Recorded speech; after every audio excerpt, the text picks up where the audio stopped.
Iya, halo. Sampai jumpa lagi kita di acara PSBB. Pasti semua baik-baik saja. Ya, hari ini sudah bergabung teman-teman semuanya. Halo. Ada siapa lagi saya nyapa dulu ini? Ada Pak Hari ya, ada Bu Fabio Lasutekno, ada Pak Yohenta. Kemudian siapa lagi ini ya? Ada Pak Daniel Hadiwijaya dan Bapak Hendra Suara. Thank you sudah join. Ya, kita sedang menunggu sambungan. Sebentar. Kita lagi cek dulu.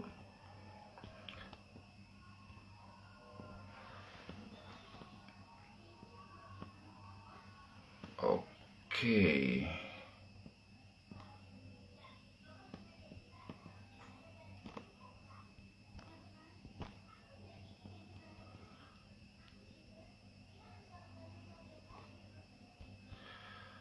Ya,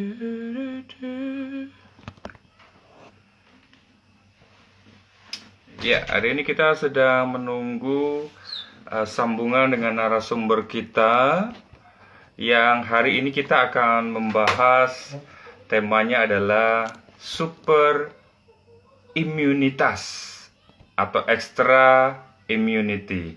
Nah, apakah yang mesti dilakukan?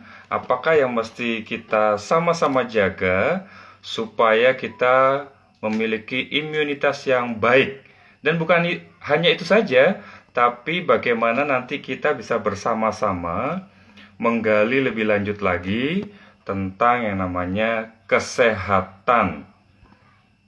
Ya, kita sedang mencoba sambungan dengan Dr. Reni. Sebentar. Sabar dulu ya, teman-teman.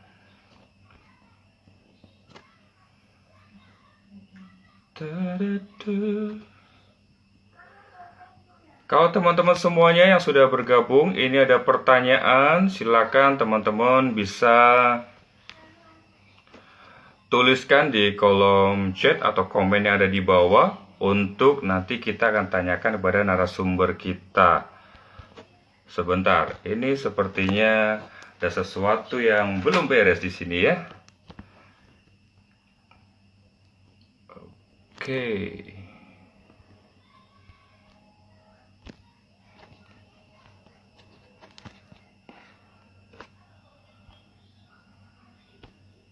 Oh, kok gak mau ya? Bentar ya. Oke.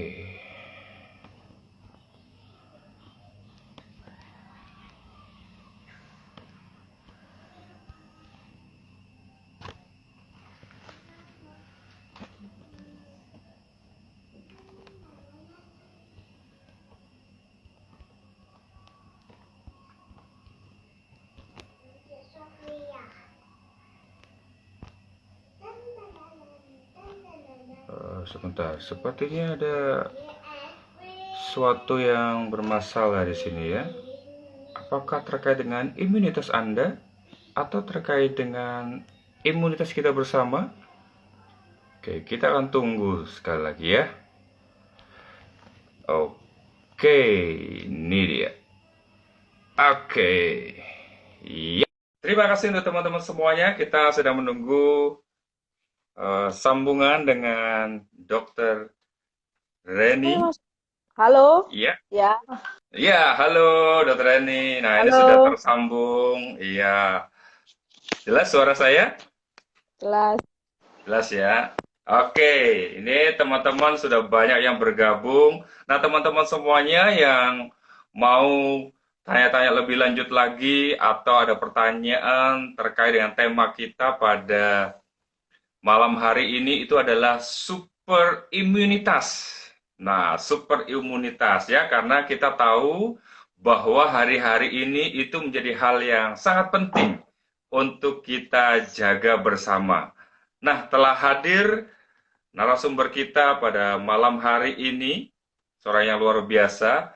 Ya, nanti beliau akan memperkenalkan diri bagaimana beliau selama ini, kegiatan dan juga aktivitas selama ini, apa yang beliau lakukan. Nanti kita akan dengar sama-sama. Halo Dokter Eni. Halo, Ya, halo. boleh boleh cerita dulu dok, aktivitas dari selama ini bagaimana, apa yang sedang dikerjakan. Ini kan teman-teman semuanya juga pasti ingin tahu dalam kondisi seperti ini bagaimana nih. Silakan dok. Ya, sesuai dengan profesi saya sebagai dokter, tentunya aktivitasnya nggak jauh dari itu ya. Kalau Ya. sekarang ini lagi masa-masanya work from home, saya juga WFH, WFH, tapi work from hospital. Karena Oh, nggak from mungkin kan hospital. kita ya work from Ya, ya, hospital, nggak mungkin kan kita work from home.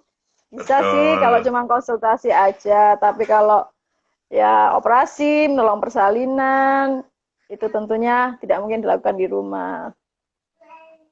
Gitu. Oke, Walaupun ya, eh, walaupun sejak mulai pandemi itu masuk ke Indonesia, tentunya aktivitas sudah mulai dikurangi, jam praktek oke, sudah dikurangi, operasi-operasi yang tidak emergensi, misalnya kayak yang tumor-tumor itu juga terpaksa harus di pending gitu ya. ya, Cuman tetap operasi melahirkan, orang melahirkan, yang darurat tetap kita layani. Jadi ya, ya ya, memang aktivitas agak sedikit berkurang, tapi ya, eh, tidak berhenti sama sekali, tidak, tetap di rumah ya, sakit lebih sering. aktivitas berkurang, tapi tetap juga standby ya dok ya. Iya, betul.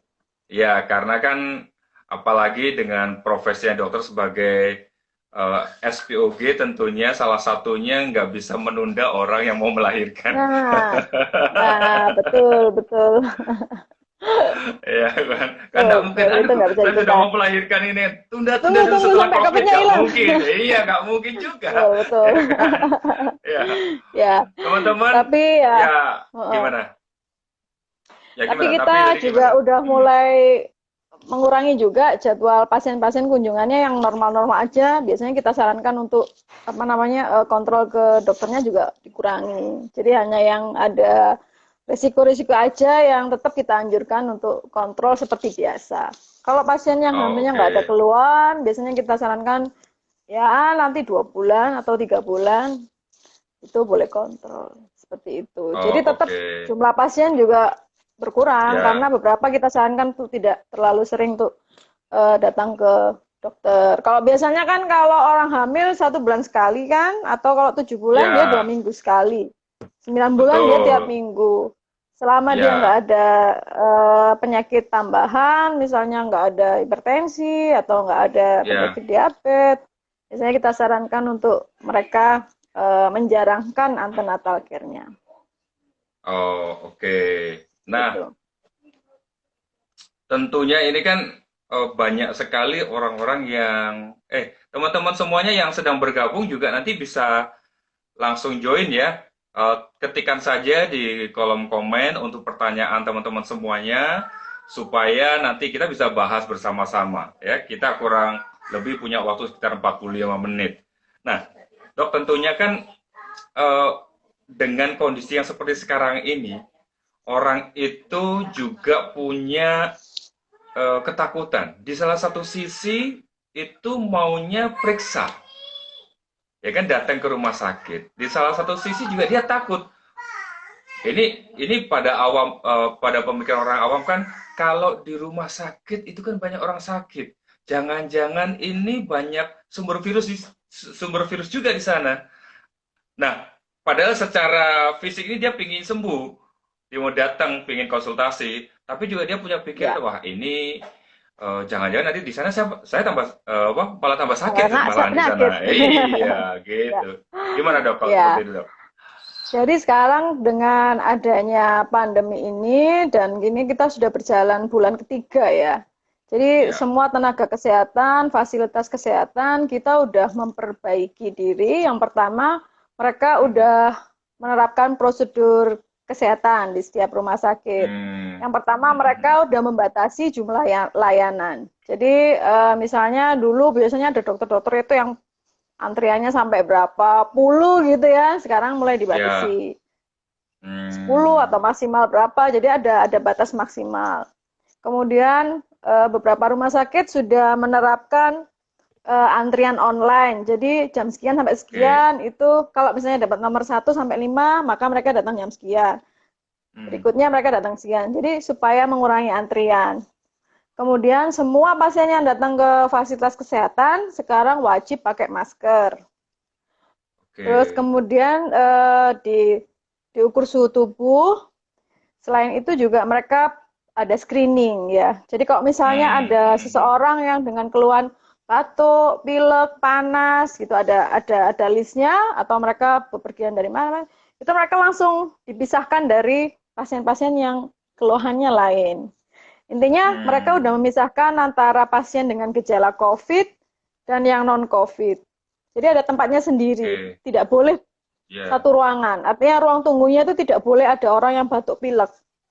Nggak peduli cuma batuk Hmm. pilek biasa, meskipun nggak ada Ya. panas, tetap ditempatkan di tempat yang berbeda. Gitu. Jadi Oke. benar-benar yang di ruangan itu adalah orang yang tidak punya gejala yang seperti COVID. Seperti itu. Kemudian Hmm. kami tenaga Oke. medis juga sekarang sudah dilengkapi dengan alat pelindung diri. Jadi sekarang prakteknya pakai masker. Ada beberapa rumah sakit yang mewajibkan pakai N95 meskipun praktek ya, face shield, Ya. kemudian pakai baju baju penutup penutup sampai istilahnya kayak hazmat gitu, tapi bukan hazmat sih, Ya. cuma apa namanya kayak gown gitu. Hmm. Perawatnya juga sama seperti itu. Jadi rumah sakit sudah memisahkan. Juga kalau misalnya ada pasien yang rawat inap, kita juga udah screening. Jadi setiap pasien yang rawat inap itu diteskan foto ronsen, periksa darah, rapid test. Beberapa rumah sakit besar malah kalau yang mau operasi disyaratkan untuk di swab. Sehingga Hmm. yang di ruangan itu memang benar-benar orang yang bukan COVID. Kalau yang di COVID Ya. langsung dimasukkan ke ruangan yang khusus COVID. Penunggunya Hmm. pun juga harus dites rapid. Jadi kalau misalnya Oh, kita oke. misalnya di ruangan kelas 2, kan biasanya kelas Hmm. 2 itu ada berapa pasien. Nah, kan Ya. mesti ada yang Ya. nunggu kan. Nah, kalau yang Betul. nunggu Betul. ini apa namanya? Ternyata dia yang positif, kan kasihan yang Ya. lain kan bisa ketularan. Jadi penunggu pun di screening. Kalau misalnya penunggu nggak mau di screening ya udah nggak pakai penunggu gitu. Artinya kalau memang Hmm. pasien ini kira-kira keberatan karena screening ada berbiaya, maka ya udah nggak perlu Hmm. ditunggu. Dan Hmm. penunggunya cuma satu orang nggak boleh Ya. ganti-ganti gitu. Oh, Jadi cuma sebenarnya satu orang sekarang aja ya. udah ya ya. Jadi sebenarnya Hmm. sekarang rumah sakit ya memang kita nggak bisa memastikan 100% aman. Tapi paling tidak kita Ya. sudah punya koridor-koridor untuk membatasi supaya pasien yang non-COVID pun tetap terlayani. Karena banyak Pelan. juga Hmm. pasien-pasien yang kasihan karena COVID ini mereka Hmm.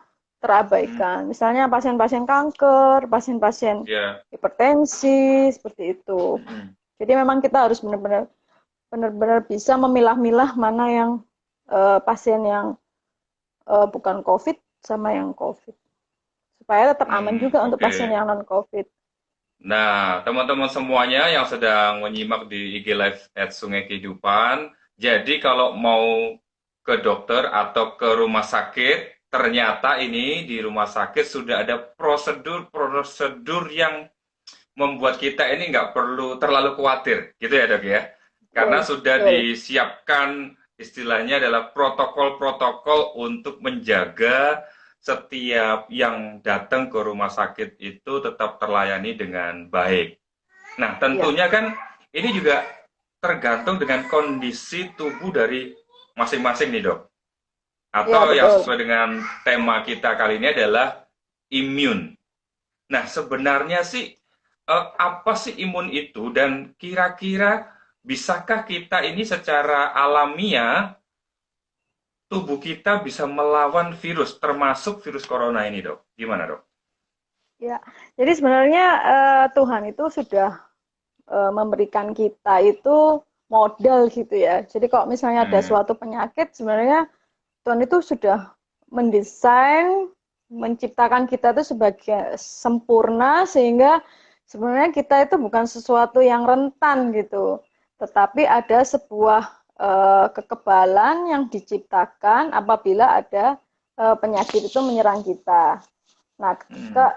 kekebalan itu ada beberapa macam, ya imunitas itu ada beberapa macam.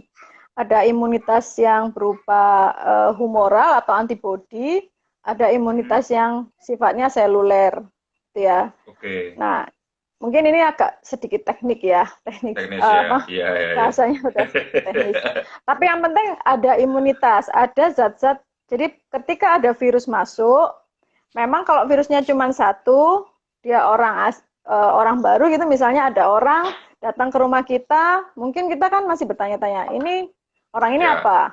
Mau ngapain? Dia Hmm. niatnya baik atau Hmm, hmm, enggak? hmm, hmm. Dia cuma mau Betul. berkunjung atau dia ada niat jahat? Kalau dia cuma satu, Hmm. pasti kita masih, mungkin dia tamu biasa, ya kan?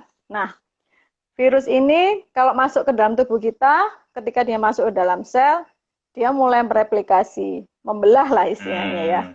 Ya. Pada waktu Ya. dia membelah, itu awal-awal kita mungkin nggak merasa. Kayak misalnya tamu itu tiba-tiba dia bawa teman satu. Mungkin kita nggak terlalu merasa terganggu ya. Nah ketika tiba-tiba Hmm. dia membawa 2, 3, sampai mungkin 100 orang ke rumah kita, baru kita merasa. Nah itulah munculnya gejala. Hmm. Oke. Jadi ketika virus itu mulai bereplikasi, bertambah banyak, baru muncul gejala. Nah, sebenarnya ada Hmm. gambar grafik yang bagus untuk menjelaskan bagaimana ini, tapi mungkin tidak bisa disiarkan di sini ya. Jadi virus corona ini ketika masuk ke dalam tubuh kita, awal-awal minggu pertama mungkin kita nggak merasakan gejala.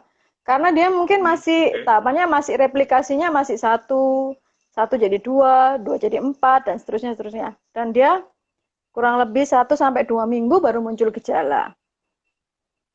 Ketika Oke. virusnya sudah sangat banyak dalam tubuh kita.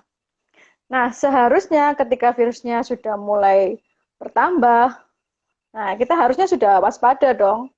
Hmm. Makanya misalnya dia bertambah banyak, mungkin kita langsung manggil satpam dekat rumah, Pak, ini tolong dong, orang-orang ini udah mulai mengganggu saya, mungkin gitu ya. Nah, Ya. pertama mungkin Ya. satpamnya. Nah, satpamnya itu mungkin bisa diartikan imunoglobulin M. Oke. Ya, Bentar, saya imunoglobulin M itu mau coba adalah, switch, bisa nggak ini ya? Kita switch layarnya supaya teman-teman juga bisa lihat. Oke, bentar ya.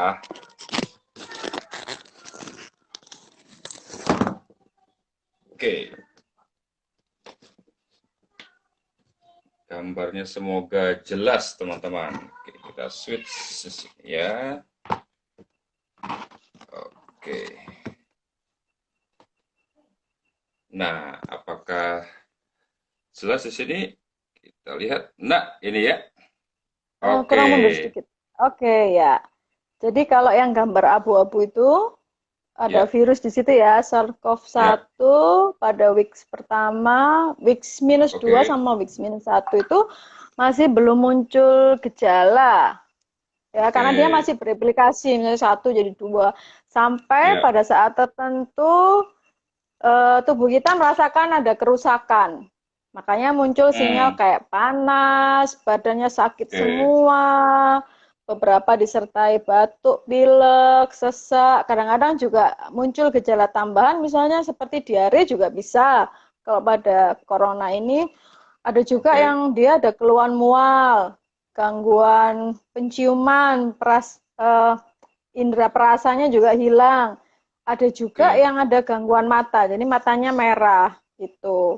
Tapi Hmm. mayoritas adalah panas, batuk, beberapa disertai sesak gitu ya. Oke. Nah, pada saat jadi kalau yang warnanya kita lihat yang titik-titik, titik-titik Titik-titik ungu. ini ya.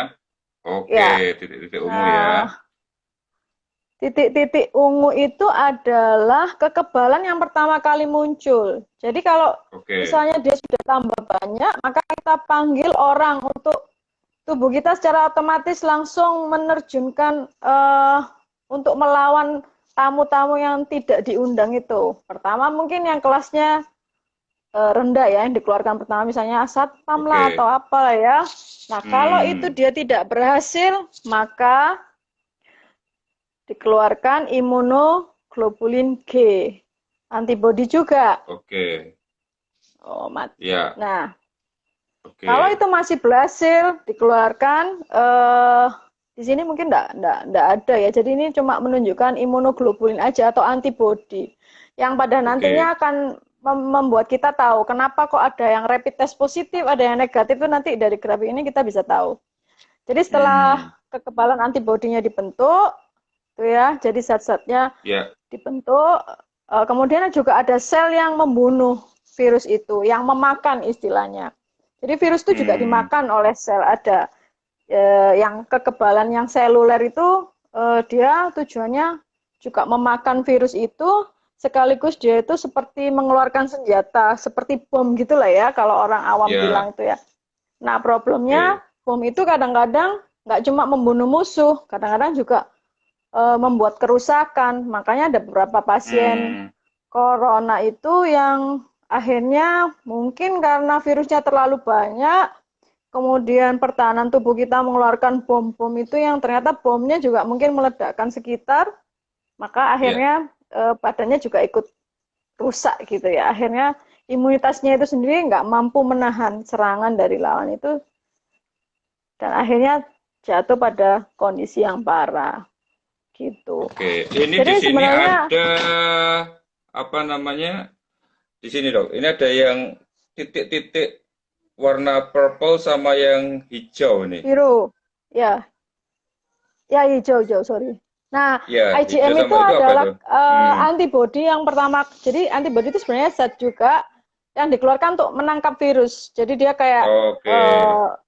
menahan virusnya itu. Dia berikatan sama virusnya supaya virusnya ini tidak replikasi lagi atau merusak sel-sel. Seperti itu. Hmm, misalnya dikunci gitu IG, ya. ya, IgGM itu Hmm, adalah respon antibodi yang pertama kali keluar. Nanti dia biasanya hmm, menurun. Pada waktu dia mulai oke, menurun,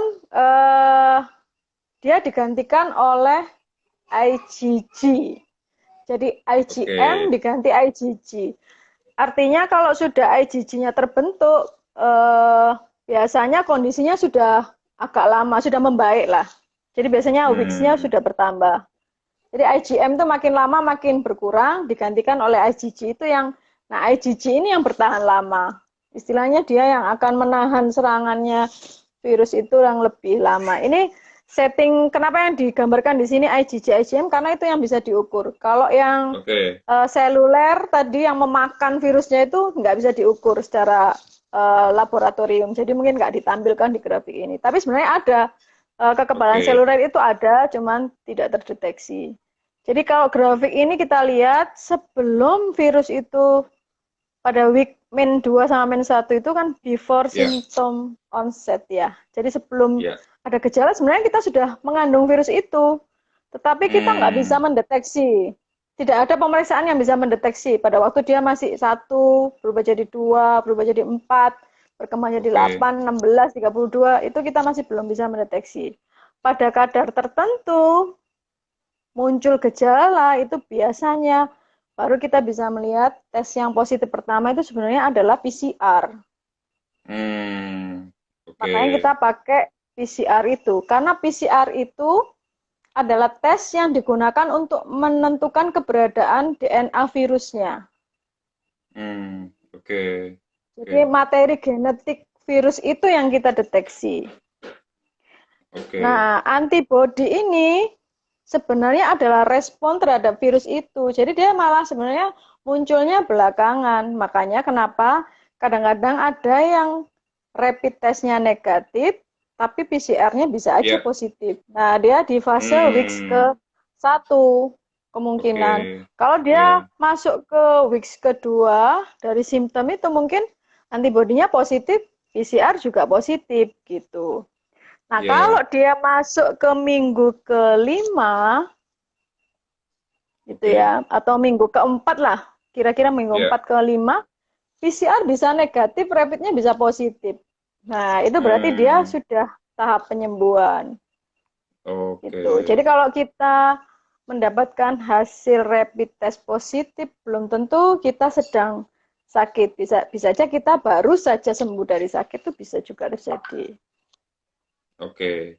Nah, Ini berarti kalau dari gambar ini, Dok, mulai terbentuknya antibodi kita itu berarti kira-kira di week berapa ya untuk mulai Week beradaptasi dan istilahnya memakan virus itu sendiri ya? Nah, itu sebenarnya tiap orang memang berbeda-beda ya. Karena Hmm, ada hmm, orang-orang yang daya tahan tubuhnya bagus, dia sebelum muncul gejala dia udah terbentuk. Jadi waktu dia sudah, kan ada nih orang-orang yang sensitif misalnya gini. Misalnya kita kalau ada tamu satu orang aja yang nggak kita kenal, kita udah curiga. Berarti imunitas kita itu sudah sangat bagus. Sehingga ya, kalau ada satu orang yang mencurigai aja, dia udah berusaha ngasih pertahanan, nggak boleh masuk misalnya gitu. Tapi ada juga orang itu yang nggak apa-apa lah dia cuma sendirian aja, mungkin dia maksudnya cuma bertamu aja, kan ada yang seperti itu. Nah ya, jadi itu ya. respon imun tiap orang tuh beda. Kalau beberapa Hmm, orang yang seperti orang tua, anak-anak, ibu hamil tuh sebenarnya imunitasnya cukup rendah gitu, sehingga hmm, mungkin mereka baru munculnya bisa malah dia baru muncul di minggu ketiga bisa gitu. Sehingga oke. makanya ada beberapa orang yang dia sampai tahap bergejala. Tapi kalau yang respon imunnya bagus, belum ada gejala, dia udah imunitasnya udah membentengi supaya virusnya ini nggak bertambah banyak. Maka dari itu Hmm, muncul istilah OTG, orang tanpa gejala. Itu oke. karena imunitasnya sangat bagus sehingga waktu virusnya masih dalam jumlah sedikit, dia sudah dipegang sama dia. Istilahnya udah ditangkap gitu Hmm, loh. ya, Sehingga ya, virus ini nggak sempat menimbulkan gejala panas, batuk, pilek itu nggak sempat. oke. Belum sempat Berarti merusak itu rumah itu gitu. betul. Berarti artinya dia sistem kekebalan dalam tubuhnya Iya, ini bekerjanya secara optimal ya, Dok ya? iya, betul, betul. Sistemnya bekerja Oke. dengan optimal. Nah, ini tadi ada yang tanya nih, bagaimana dengan suplemen yang depannya I, belakangnya ST? Ya, saya nggak boleh sebut ya di sini ya. Atau nggak apa-apa lah ya, udah ada promosinya juga kok. Ya, BUST lah ya, IM BUST. Nah, itu Iya. apakah di sini bisa Hah? membantu sistem kekebalan kita, sistem imun kita, atau itu hanya seperti apa itu? Pematik aja atau gimana itu, Dok? Nah, sebenarnya ada banyak cara sih yang kita bisa pakai untuk meningkatkan imun kita. Yang pertama, Hmm, kita harus menerapkan pola hidup yang sehat. Ya, oke, pola hidup yang sehat itu apa aja sih sebenarnya? Kita belum ngomong masalah suplemen ya, kita ngomong yang betul. gampang-gampang aja. Pola hidup yang sehat itu Ya. ya istirahat yang cukup. Kalau kita terlalu Hmm, lelah, itu imunitas juga nggak berjalan dengan baik. Jadi oke. normalnya kita tidur sekitar 7 jam lah sehari udah cukup untuk dewasa. Kalau anak-anak sekitar 8 sampai 10 jam. Kemudian dari makanan, biasanya yang banyak mengandung vitamin itu adalah makanan-makanan yang bervitamin itu adalah sayur sama buah. Sayuran buah. Oke. Vitamin-vitamin itu juga sangat penting untuk meningkatkan kekebalan vitamin C, vitamin D, vitamin A, vitamin E juga. Kemudian selain itu juga jangan lupa makanan protein tinggi pun juga berpengaruh juga. Antibodi itu juga terbentuknya dari protein. Jadi makanan yang seimbang itu juga sangat Ya. diperlukan. Itu ya. Hmm, hmm, hmm, hmm. Kemudian, nah yang penting juga adalah olahraga. Olahraga Jadi ya. kalau misalnya Nah, kita betul, jangan sampai ya. kita WFH olahraga mulut aja. Nah, Yang itu yang ditingkatkan paling sering. Iya. Jadi kalau pas yang foto ditingkatkan before dan after gitu ya kelihatan ya, yang paling terbentuk ini mukanya ya. ya betul. Jadi jangan lupa yang ditingkatkan itu imunitasnya, bukan berat badannya. Nah, oke. Lalu apa lagi nih, Dok?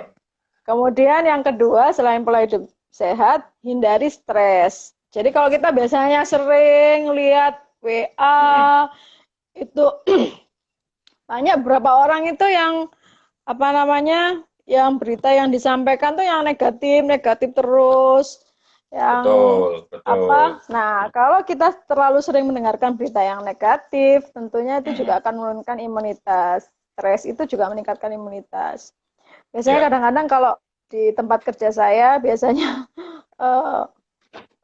Karena kita tahu juga ya pasien-pasien yang menderita COVID kan makin banyak, sehingga tenaga kesehatan Ya, banyak yang harus juga beberapa yang terkena, gitu kan. betul, betul. Nah, itu Ya. juga cukup membuat stres beberapa tenaga medis, sehingga Hmm, ya itu juga akan menurunkan imunitas gitu loh. Jadi oke. biasanya saya selalu mengingatkan ya kita anggap aja semua pasien itu adalah pasien COVID supaya kita tidak lalai gitu.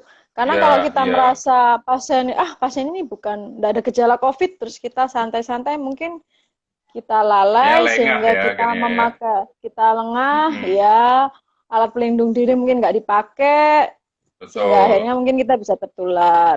Demikian juga kalau kita misalnya keluar rumah. Kalau pemerintah Mm-mm. sudah menyarankan kalau keluar rumah pakai masker. Kita pakai masker yang benar. Jangan sampai masker cuma mulutnya Hmm, aja. Atau ya. misalnya kalau kita ketemu orang lain, nggak sengaja dibuka maskernya. Jadi Nah, bicara sambil itu. sambil dibuka masker. Nah, Ya, itu adalah atau hal-hal yang maskernya harus malah kita. ditaruh di sini ya kan. Ada yang masker taruh sini. Iya. Biasanya taruh di Ternyata dia janggut. panas. Iya, taruh di Janggut janggut. sini. Nah, Nah, biasanya itu yang kadang pasien-pasien itu ya. ya, biasanya pasien-pasien itu mereka memang pakai masker. Nanti ketika ketemu dokternya maskernya dilepas sambil ngomong. Nah, Ya, saya paham mungkin oke. karena mereka takut suaranya nggak bisa didengerin gitu ya, Nggak sehingga kalau jelas, bicara betul. dilepas ya. Mungkin itu yang Ya. harus dibiasakan oleh masyarakat. Kalau misalnya ketemu dengan Hmm. orang lain, sudah meskipun mau bicara, tutup aja maskernya, bicaranya yang lebih keras gitu. Hmm. Oke. Jadi kita Nah, benar-benar tidak membuka masker itu di tempat ya, umum. tadi ada dokter menyampaikan bahwa salah satunya itu stres juga bisa menurunkan imunitas ya. Ya. Betul ya. Nah, Bapak Ibu, teman-teman sekalian, nanti kita akan kupas lebih lanjut yang tentang bagaimana stres ini juga menurunkan imunitas, bagaimana juga kondisi kejiwaan kita juga menurunkan imunitas, tentunya di obrolan kita di minggu depan ya. Nah, kita kali ini akan diskusi lebih dalam lagi tentang imunitas. Nah, ini ada pertanyaan yang bagus nih, karena tadi ada kaitan dengan PCR. Apakah PCR hanya untuk memeriksa COVID atau bisa untuk virus yang lain juga nih, Dok? Oh, kita udah menggunakan PCR untuk banyak hal ya, nggak cuma untuk deteksi Oke, virus ya. oke, Ya, jadi oke. kalau COVID ini karena dia virus RNA, kita deteksinya pakai apa namanya PCR. Jadi sebenarnya PCR itu mendeteksi eh, protein intinya gitu. Bahkan kita juga pakai Hmm, PCR itu untuk deteksi keayahan kayak gitu. oke. Untuk TBC pun juga bisa pakai PCR. Jadi sebenarnya PCR bukan untuk COVID. PCR itu sebenarnya untuk Hmm, melihat materi genetiknya. Jadi bisa materi dipakai untuk genetiknya ya. materi genetik. Jadi di dalam Hmm, inti itu ada DNA, RNA itu yang setiap makhluk itu tuh beda. Bahkan dipakai hmm. untuk menentukan keayahan pun pakai PCR. Oh, Menentukan oke. kelainan ya. Untuk kalau di dalam kandungan, di dalam Ya. apa obstetri biasanya kita juga pakai PCR itu untuk menentukan kelainan genetik janin. Hmm. Jadi sebenarnya ini salah satu metode untuk Iya, melihat ya metode. genetik Iya, dari virus melihat itu ya ya intinya. seperti apa ya dia ya. Oke. Ya, jadi kalau misalnya kita kan punya kode genetiknya. Jadi kode genetik Betul. COVID itu sudah ditentukan apa A, U, T, apa ya ada sandinya gitu. Nah, kita udah punya ini. Nah, nanti kalau misalnya dengan PCR ini kita kayak kita deteksi materi yang kita terima itu mengandung apa, rumus apa gitu loh. Kalau rumusnya Ya. itu sesuai dengan COVID, berarti ini memang positif COVID kayak gitu. Ya. Makanya kita istilahnya kita harus punya kitnya. Kitnya itu ya yang untuk membaca materi PCR, materi kode genetiknya yang itu apakah sesuai dengan COVID atau enggak gitu. Ada Hmm. TB Oke. juga kita pakai PCR. Banyak yang kita pakai Ada PCR. juga ya. Banyak ya Ada. sebenarnya ya. Ya. Nah, tentunya kan ini, bentar ini kok saya goyang-goyang terus nih. Nah, Ini apalagi nggak dapat THR bisa menurunkan imun ya, ya ada yang curhat ya, nggak dapat THR. Gampang ya kalau mau tahu THR lurus aja Kusuma Bangsa lurus sebelah kanan, nah itu THR ya, sudah ketemu pastinya. Nah, kemudian ini kan tentunya banyak nih kondisi yang seperti sekarang ini yang menurunkan imunitas kita. Tadi sudah disinggung bahwa salah satunya adalah dengan asupan, kemudian olahraga. Nah, kan banyak yang sekarang ini juga orang-orang atau masyarakat ini tinggal di rumah nih lebih banyak, Dok. Nah, kira-kira aktivitas apa yang bisa, karena kan orang juga mau keluar rumah, mau lari-lari misalnya, itu kan juga rame semua di depan-depan rumah, di area-area tempat umum. Nah, itu gimana nih menyikapi kita tetap bisa menjaga imun kita bisa kualitasnya bagus gitu loh. Tadi kan begitu ada virusnya masuknya satu aja udah ditangkap, jadi nggak sampai ada muncul gejala. Ya, banyak sih sekarang apalagi dengan kemajuan teknologi ya. Biasanya bisa juga kita pakai sepeda statis, ya kan? Hmm, Atau ada ya sepeda-sepeda tertentu yang bisa apa sih? Kita punya ini juga kan aplikasi-aplikasi untuk olahraga di rumah aplikasi, banyak lah. Ya, ya betul. jadi tetap Kadang-kadang saya bisa main peta umpet maksimal lah juga ya. lari-lari sama anak-anak. Kadang-kadang di Nah, rumah main iya. peta umpet sama anak-anak juga lari-larian.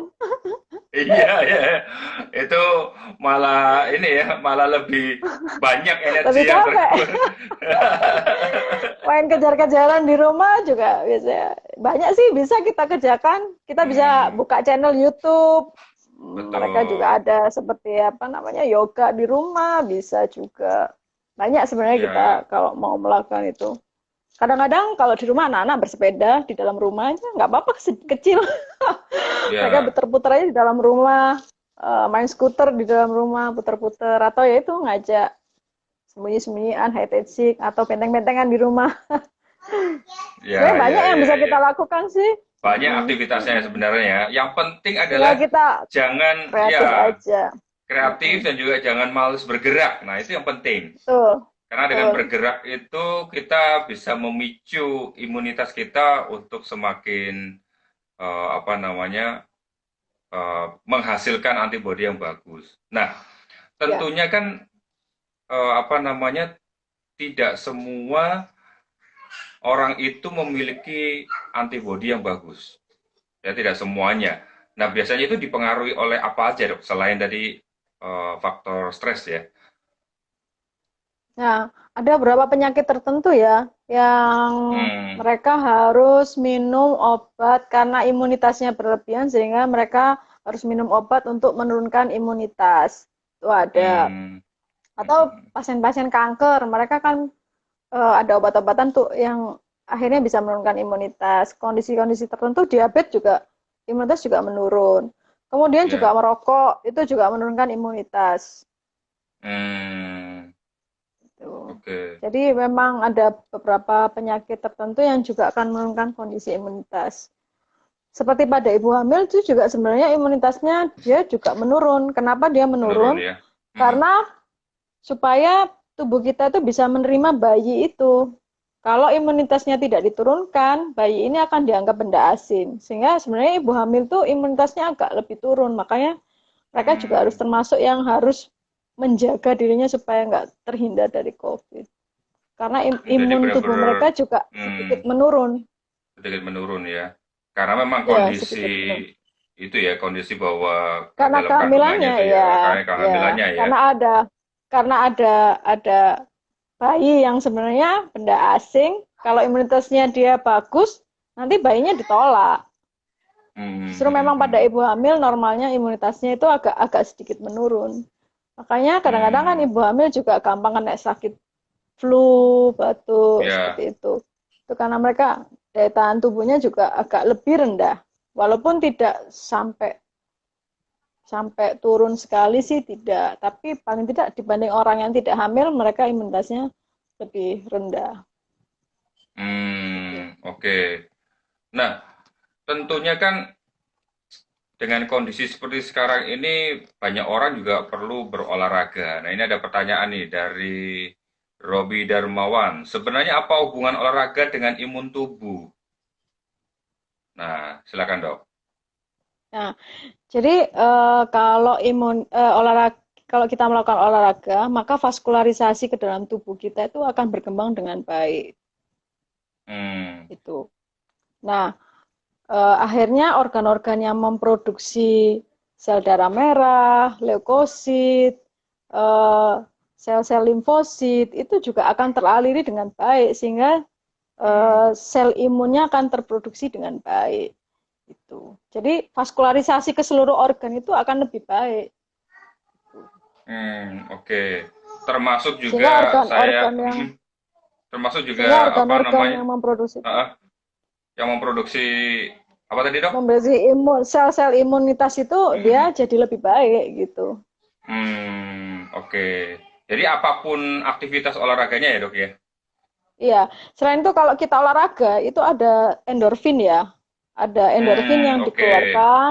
Nah, itu adalah zat-zat yang juga menekan stres. Sehingga biasanya kan kadang kita kalau Hmm, habis olahraga badan kita rasanya lebih lebih rileks, lebih tenang. betul, Kita tahu sendiri kan betul. stres itu juga dia akan menurunkan imunitas.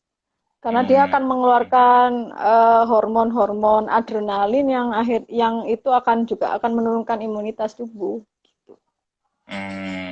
oke, oke. Nah, ini dia juga nih yang tanya nih. Wih, kelewatan. Ya, maaf ya Bu Desi, kelewatan. Nggak apa-apa, ini kita bacain ya.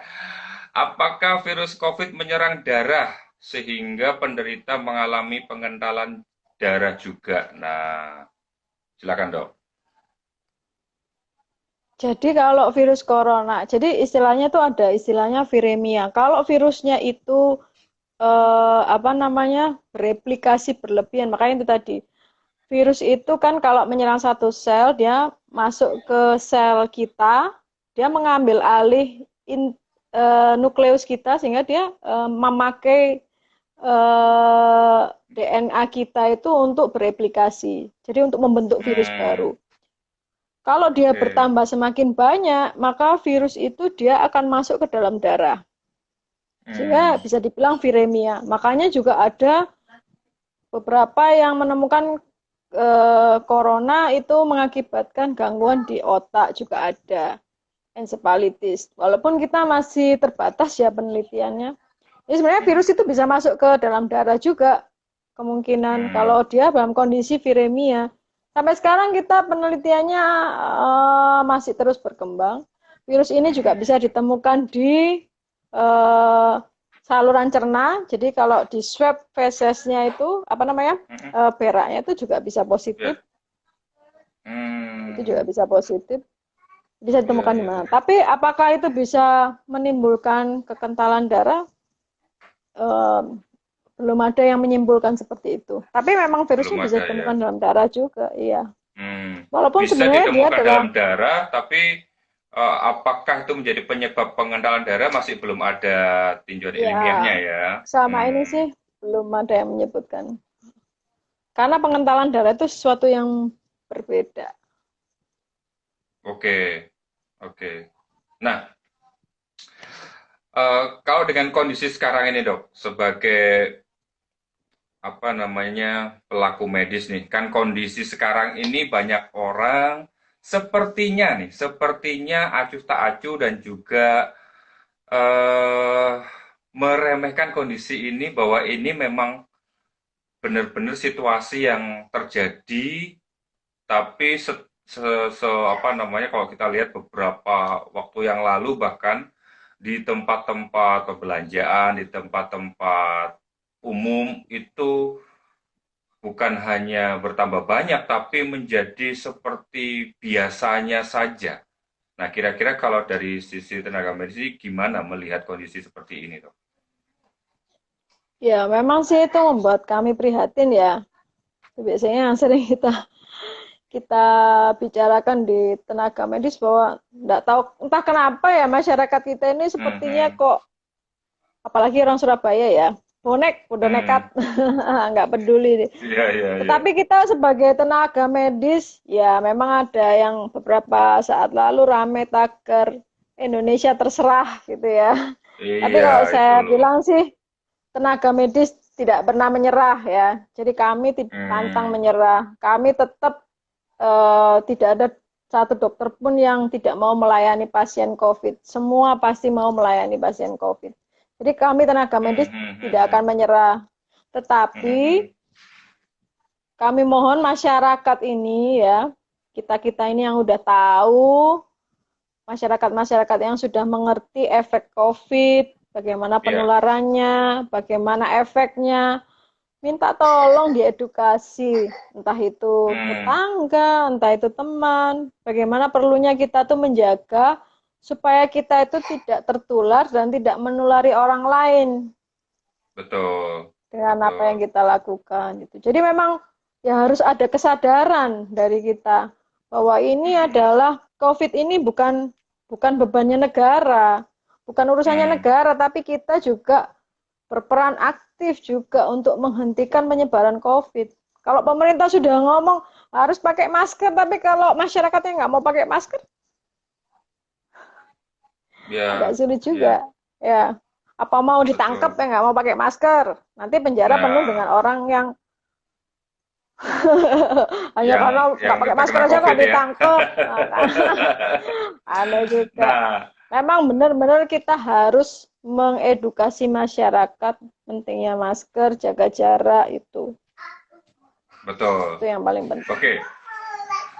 Nah, sebenarnya bagaimana sih cara kita ini supaya selain kesadaran diri kita ya, supaya kita bisa meningkatkan imun di tengah kondisi yang memang nggak mudah. Di tengah kondisi yang nggak mudah, artinya kita sudah berusaha untuk menggunakan apa namanya alat pelindungan diri yang standar, misalnya ada masker, terus kemana-mana cuci tangan. Tetapi juga ada beberapa orang yang di sekeliling kita itu seperti cuek atau tidak mengabaikan. Nah, bagaimana sikap kita sih sebenarnya, Dok? Kalau melihat kondisi yang seperti ini, apakah kita juga ya udahlah, wis pasti ini seperti flu biasa aja, ya wis nggak usah masker-maskeran atau gimana? Malah yang harus kita lakukan nih. Ya kita tetap harus mengedukasi mereka. Saya Hmm, biasanya ya pasti akan mengedukasi. Misalnya saya punya pasien ya, biasanya kan kebiasaan mereka ya, kalau begitu mereka ketemu dokter langsung dibuka maskernya. Nah, saya pasti, dipakai maskernya. Misalnya ada yang apa namanya antri, misalnya biasanya kita kalau misalnya memang ya, masyarakat di tempat itu, misalnya kita pergi ke tempat belanjaan mereka nggak bisa antri, ya kita menjauh dari mereka gitu. Kalau bisa kita hmm, beritahu mereka supaya jangan berdesakan. Kalau nggak bisa ya kita jangan ikut dempet-dempetan di situ. Kita juga harus betul, sadar bahwa kalau kita ikut di tempat itu, keramaian itu, kita juga akan berisiko tertular gitu. ya, Jadi memang kita nggak boleh menyerah dengan kondisi ini. Bahkan jangankan pakai masker ya. Saya masih ya, sering lihat orang tuh meludah sembarangan loh, bayangin. hmm. Nah, padahal seandainya mereka positif COVID, mereka meludah dan ludah itu Ya, terbawa angin, ya otomatis virusnya akan menyebar kemana-mana. ya. Oke, nah ini teman-teman Oh, semuanya ya mesti hati-hati ya dalam meludah ya, karena banyak yang di luar sana itu juga iya, eh ya meludah itu sembarangan, dikiranya ya semua ya tempat itu betul. mungkin tempat pembuangan kali ya. Nah, bayangkan, bayangkan kalau ada orang meludah, kita di dekat situ, kita nggak pakai masker. Nah, kan Nah, bisa aja kena udah, angin terhirup. Ya, betul, ya sudah, betul. ya kita terimalah itu bonusnya. Oke, Sebenarnya bisa sih, bahkan anak saya aja yang kecil, kadang kalau mereka mau keluar rumah, dibiasakan pakai masker pun, mereka masih 5 tahun, mereka mau pakai masker. Dan mau nggak ya. dilepas-lepas ya, sebenarnya cuma problem mau tidak nyaman. Karena memang pakai Hmm, masker itu nggak nyaman, tapi itu hanya sebuah kebiasaan. Saya pertama betul. kali muncul wabah ini pakai masker 1 lapis. Makin lama saya Ya. tambahin jadi 2 lapis. Sekarang saya Hmm, pakai double 3 pun nggak masalah. Double 3 hmm. ditambah 1 N95 kalau operasi. Itu buat saya udah betul. jadi kebiasaan. Jadi sebenarnya itu adalah Hmm. masalah kebiasaan aja. Beberapa orang Kebiasaan mungkin aja pakai ya. Hmm. N95 rasanya, aduh pakai N95 nggak bisa bernafas. Tapi saya bahkan bisa Hmm. sampai 24 N95 sama masker bedah 3. Oke. Itu bisa saya Jadi ini pakai untuk orang sih. Intinya cuma masalah kebiasaan kebiasaan aja. aja. Betul, Betul, setuju, betul. setuju. Hmm, hmm, hmm, hmm. Kebiasaan kayak kita dulu waktu naik sepeda motor tanpa helm, ketika Ya, diwajibkan pakai helm, mungkin awal-awal semua orang mungkin nggak mau ya. Tapi dengan hmm, berjalannya waktu, lalu mulai ada hukuman-hukuman, kita juga mulai sadar pentingnya pakai helm. Kalau nggak pakai helm, risikonya fatal. Akhirnya sekarang juga semua orang pakai helm. Walaupun hmm. tetap ada yang melanggar, walaupun tetap ada yang melanggar. Tapi paling Oke, nggak kita merasa kurang kalau pergi naik motor nggak pakai helm. betul, betul. Ya, bahkan itu sekarang sudah menjadi apa namanya peralatan standar kalau kita Iya, naik motor, betul ya. Jadi nanti ke depannya iya, juga begitu. Jadi peralatan standar untuk betul. kita keluar rumah yaitu masker. Masker. Iya, karena kan ini sekarang lagi banyak didengung-dengungkan bahwa ini adalah the new normal. Ya, the new Ya, normal. Jadi normal yang baru itu apa? Ya udah, kalau gitu kemana-mana pakai masker, bawa hand cuci sanitizer, tangan, ya kan? ya, Iya, cuci tangan, kalau jaga mau jarak. bersentuhan segala macam, jaga jarak, pakai sarung tangan kalau perlu, plus juga tetaplah bergerak untuk menjaga imunitas kita itu tetap bisa berkembang dengan baik. Nah, itu kan menjadi kebiasaan-kebiasaan baru. Nah, tentunya kan dalam apa namanya kondisi sekarang ini kalau Dokter Reni sebagai tenaga medis itu kan tentunya ada rencana Tuhan yang sedang dikerjakan dalam hidupnya Dokter Reni khususnya terkait dengan profesi. Nah, boleh cerita nggak kira-kira kepada teman-teman semua yang di Sungai Kehidupan ini rencana Tuhan apa sih yang sedang dikerjakan dalam hidupnya Dokter Reni sebagai tenaga medis? Ya, kita udah, saya udah memilih untuk menjadi seorang dokter dari awal ya. Jadi kalau Ya, misalnya ada kondisi pandemi yang seperti ini ya, Tuhan minta kita nggak menyerah gitu. Di awal-awal COVID-19 itu masuk di ya, Indonesia, itu ada banyak dokter yang takut. Jadi ada di, ada di rumah sakit tempat saya bekerja itu bahkan ya. mungkin sekitar 75% dokter itu minta cuti. Mungkin Hmm, karena mereka pada waktu awal pandemi itu mungkin ya takut atau gimana ya. betul. Mereka mengurangi hampir 75% dokter tuh tidak berpraktek. Tapi mungkin dengan berjalannya waktu setelah mereka tahu mereka ini berapa udah mulai praktek lagi. Walaupun ada beberapa orang yang tetap tidak mau untuk tidak salah sih sebagai tenaga saya tahu karena memang ada beberapa yang sudah berusia lanjut yang memang sebaiknya tidak Hmm, tidak berada di rumah sakit ya. Tetapi jangan sampai kalau misalnya ada wabah seperti ini terus kemudian kita sangat takut sehingga akhirnya hmm. mengingkari profesi kita sebagai dokter untuk menolong orang Ya, yang sedang membutuhkan. Jadi ya ya Tuhan berkata nggak perlu takut kadang-kadang karena syarat meninggal bukan karena COVID aja. Sewaktu-waktu betul. Tuhan mau panggil kita, ya kita pasti akan mengikuti Dia gitu loh. Jadi bukan Ya. hanya COVID aja yang membuat kita Mm-mm. dan kemudian ya mengajar kita untuk berserah gitu. Berserah dalam artian bahwa ya kalaupun kita harus mengalami itu misalnya harus terkena ya secara secara tidak sengaja atau bagaimana walaupun kita sudah menjaga diri kita mau menyerahkan pada Tuhan gitu Mm, mm, mm. ya Ya, prinsipnya tetap melakukan yang terbaik lah untuk penderita untuk pasien tetap berdoa betul. juga yang paling penting ini Ya, adalah memberikan aura yang positif untuk tenaga medis yang ya hari-hari ini menurut saya mereka juga sepertinya udah mungkin merasa eh, hopeless lah ya, karena melihat Ya, sepertinya masyarakat ini kok nggak sadar-sadar gitu loh bahwa ini ya, adalah penyakit yang bisa mempengaruhi mereka, nggak cuma mempengaruhi secara kesehatan, tapi juga berdampak secara ekonomi gitu loh. Kalau ini wabah ini nggak selesai-selesai, mungkin juga bukan cuma tenaga medis aja yang berguguran, ya kan? ya, Ekonomi ya. kita pun akan terpuruk gitu. Jadi ya memang setiap ketemu para tenaga medis saya mesti jangan khawatir, kita berdoa supaya Tuhan berikan yang terbaik. Kita masih harus kuat, harus Betul. tetap positive thinking, Ya, harus saya tetap juga positif. melihat beberapa postingan dari rekan-rekan tenaga medis itu juga memiliki apa ya, memiliki semacam aksi gitu ya, semacam aksi yang intinya adalah eh, dalam tanda kutip ya wis lah terserah karepmu piye kan gitu. Ya, ini kan menunjukkan bahwa ternyata tenaga medis itu juga butuh dukungan dari kita semuanya. Betul. Ya, dukungan dari kita semuanya. Oleh karena itu, teman-teman semuanya, Sobat Sungai Kehidupan, pastikan diri kita juga mensupport para rekan-rekan kita, tenaga medis juga yang sedang berjuang untuk bersama-sama apa namanya memerangi, istilah saya memerangi kondisi sekarang ini, dan tentunya mereka nggak bisa sendirian, butuh kerjasama dari kita semuanya.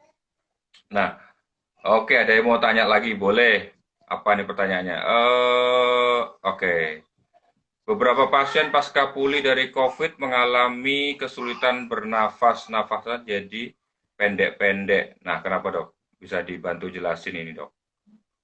Ya, Oke, yang pertama karena COVID-19 itu kan memang titik tangkap ya yang diserang terutama adalah saluran pernapasan.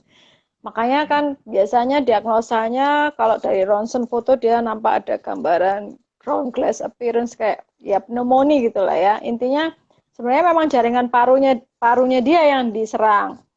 Nah, hmm, ada beberapa faktor yang menyebabkan kesulitan bernafas. Yang pertama mungkin jaringan parunya ada sedikit kerusakan karena serangan dari virus itu. Yang kedua bisa juga karena pada saat terkena penyakit COVID itu, mereka kan kebanyakan istirahat, apa ya, tiduran, istirahat hmm, seperti itu kan. Memang hmm, diistirahatkan atau karena kondisi badannya yang lemah dia harus berbaring gitu kan. Sehingga tubuh kita itu kalau baru pulih dari sakit, misalnya kita ya, ngamar seminggu aja, maka ya, sebenarnya badan kita tuh mengalami penurunan memang.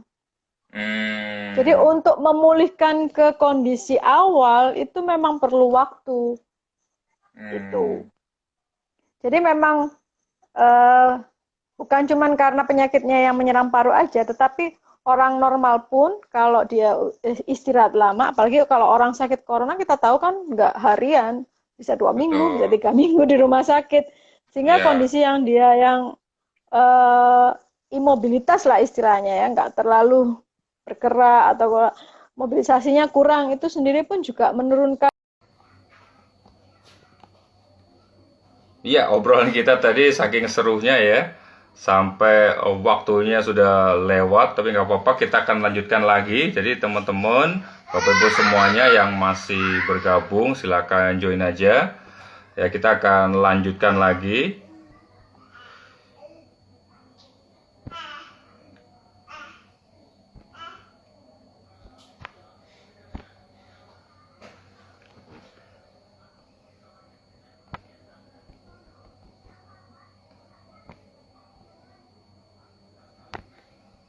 Iya,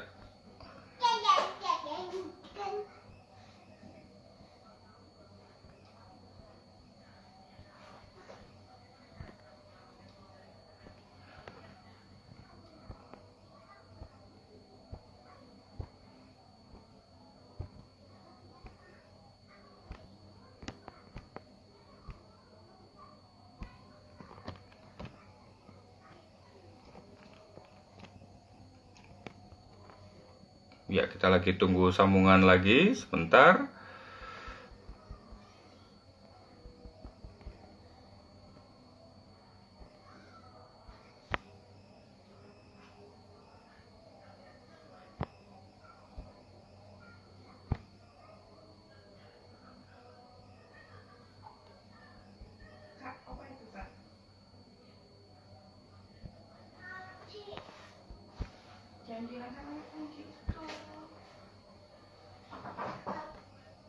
Oke, mana ini nggak bisa ya. Eh,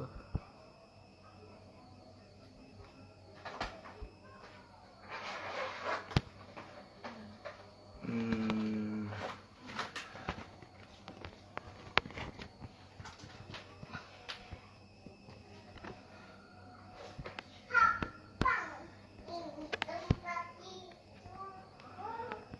Oke, tadi kita sempat terputus untuk sambungan kita. Jadi karena memang diskusi kita eh, sangat asiknya sampai kita apa namanya terputus di sini ya.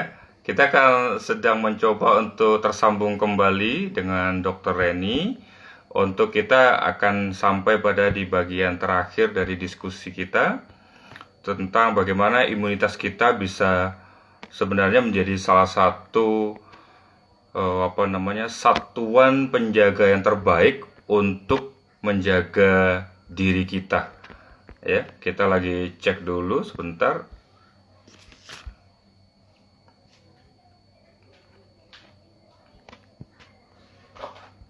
Oke. Di mana ya?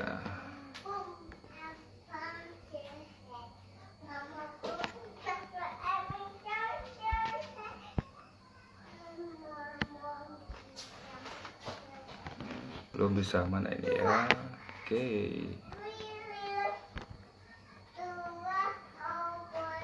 Nah, ya teman-teman semuanya, thank you masih bergabung. Ya, ini ada pertanyaan juga, apa betul madu bisa meningkatkan daya tubuh kita? Nah, ya, Fanny Stefani.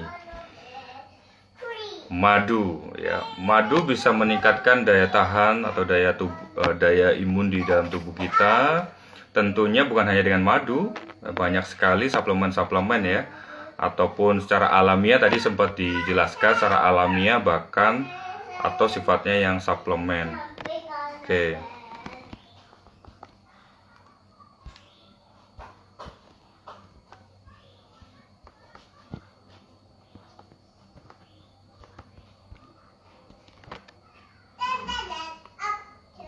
Kita lagi mencoba sambungan. Oke, dimanakah? Oke.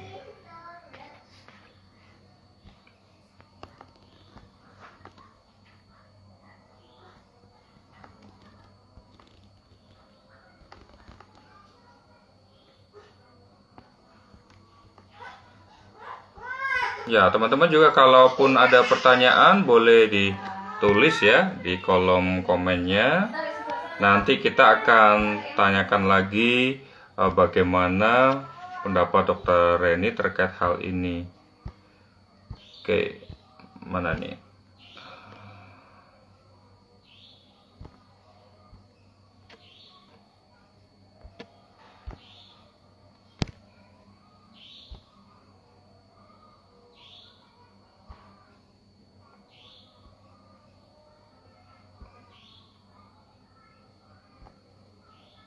Oke.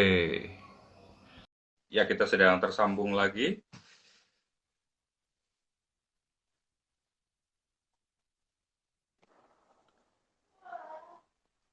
Ya, oke.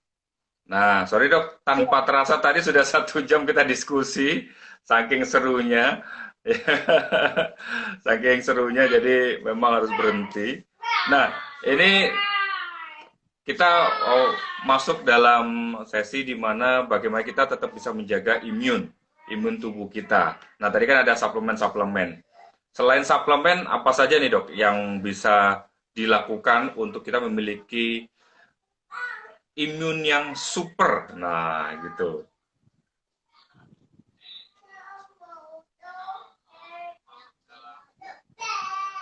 Ya, jadi selain suplemen itu tadi yang harus kita lakukan, jangan lupa untuk melakukan kebiasaan hidup bersih. Walaupun imun Oke. kita bagus, walaupun Ya. yang menjaga rumah kita ini bagus, tapi kalau Ya, musuh yang berdatangan itu banyak, artinya kalau ya, kita itu berada di lingkungan dengan tingkat virus yang kepadatan virusnya yang tinggi, ya, ya suatu saat kita juga bisa jatuh juga gitu loh. Pertahanan tubuh kita betul, juga nggak akan betul.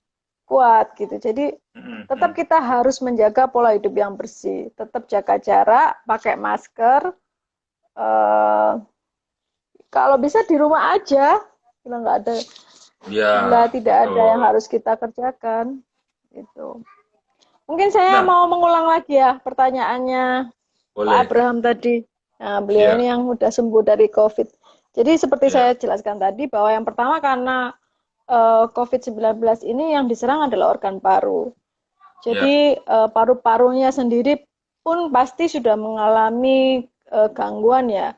Nah, sejauh mana ya. gangguannya itu yang kita tidak tahu. Mungkin diperlukan tes-tes khusus untuk melihat fungsi Hmm, parunya. Ada itu beberapa tes khusus. Tetapi jangan lupa itu tadi yang saya sebutkan bahwa mungkin bisa juga karena dia apa namanya dirawat dalam waktu yang lama. Kita tahu ya, fase pemulihan orang sakit itu juga perlu waktu. Jadi memang tetap betul. ya secara bertahap kita harus memperbaiki stamina kita Hmm, gitu. hmm. Karena orang yang MRS ya masuk rumah sakit dalam waktu yang lama tentu Ya, dia dalam kondisi yang memerlukan perbaikan lah istilahnya. Jadi ya memang harus bertahap dilatih untuk supaya bisa memperbaiki fungsi paru-parunya. Selain itu juga mungkin harus dites juga ya, dites fungsi hmm, parunya untuk mengetahui apakah memang coronavirus itu menyerang paru sampai membuat kerusakan yang berat atau ini cuma sekedar masalah karena imobilisasi waktu lama. Jadi perlu hmm. pemeriksaan khusus sih. Oke. Nah, padahal selama di rumah sakit itu kan juga asupan juga tersedia, terus kemudian kebersihan juga dijaga. Tapi tubuh kita memang tetap butuh pemulihan ya, Dok ya. Iya, betul. Jadi Hmm, istilahnya kalau orang sakit itu kalau kita punya protein balance-nya itu negatif. Jadi kita memang perlu protein untuk memperbaiki, merepair yang rusak itu, yang sudah diserang virus hmm, itu kita perlu perbaiki gitu. Sehingga memang hmm, hmm, asupan protein yang tinggi juga sangat diperlukan untuk perbaikan-perbaikan. Bukan cuma hmm, itu, juga ada latihan-latihan seperti latihan fisik yang untuk pemulihan juga diperlukan. hmm, hmm, hmm. Jadi pada orang-orang yang misalnya habis tirabaring lama, misalnya karena Ya, sakit, itu biasanya mereka untuk kembali ke aktivitas normal itu memang perlu adaptasi penyesuaian yang bertahap. Memang tidak sama dengan hmm, kayak kita langsung bisa, nah, memang betul. perlu waktu, Ya, memang perlu waktu untuk pemulihan ya. perlu Nah, oleh pemulihan, karena itu, betul, betul. iya. Nah, oleh karena itu, teman-teman semuanya pastikan Anda semuanya tetap sehat dan juga tetap menjaga kondisi diri, bukan hanya diri, tapi juga keluarga dan juga lingkungan. Karena di luar sana, rekan-rekan tenaga medis itu sedang berjuang bersama-sama untuk bisa menjaga kondisi pasien bisa membaik.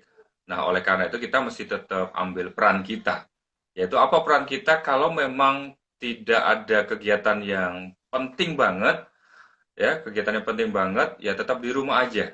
Karena segala sesuatu sekarang kan bisa di order by online, ya kan? Jadi Anda punya kebutuhan apapun bisa di order by online.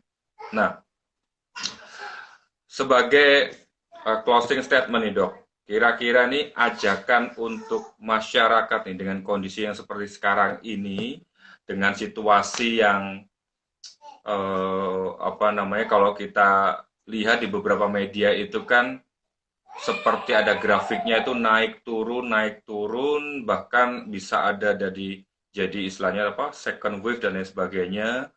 Dan tapi di sisi lain kondisi masyarakat ini sedang juga nggak bisa disalahkan juga sedang mengalami situasi liburan panjang.